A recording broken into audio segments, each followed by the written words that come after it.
ప్రస్తుతం మన దేశం లోపల ప్రజాస్వామ్యానికి చాలా కఠినమైనటువంటి గడ్డు పరిస్థితి తలెత్తింది.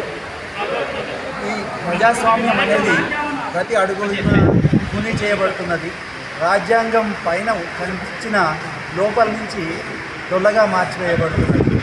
ప్రజాస్వామ్య విలువలు, తర్వాత ప్రజల ఆకాంక్షలు అనేవి పూర్తిగా మరుగునబడిపోతున్నాయి.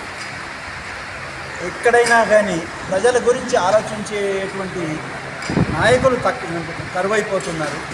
కనుక ఈ పరిస్థితి లోపల అన్ని రకాలైనటువంటి అన్ని వర్గాలు, మేధావులు, కార్మికులు, అందరూ అన్ని మతాలు, అన్ని రకాలైనటువంటి ఆలోచన ధోరణులను కలుపుకొని ప్రజాస్వామ్య పరిరక్షణ వేదిక,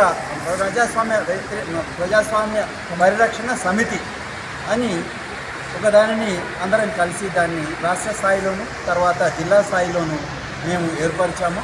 దీని కార్యక్రమం ఏంటంటే ప్రజలకు వ్యతిరేకమైనటువంటి ఫ్యాసిస్టు మతతత్వవాదులను ఓడించి నిజమైన ప్రజాస్వామ్య రక్షణను తర్వాత రాజ్యాంగ రక్షణను చేయడానికని చెప్పేసి కోరుకున్నాము. ఈ కర్తవ్య రక్షణ లోపల మేము అందరం కలిసి అన్ని రకాలైనటువంటి అన్ని వర్గాలు, సమాజంలో ఉన్నటువంటి అన్ని రకాలైనటువంటి ఆలోచన ధోరణులను కలుపుకొని ముందుకు సాగాలనుకుంటున్నాము.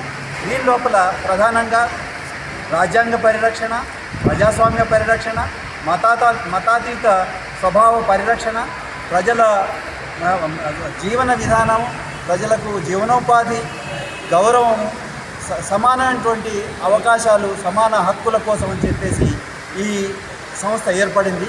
దానికోసమే మేము కృషి చేస్తాం.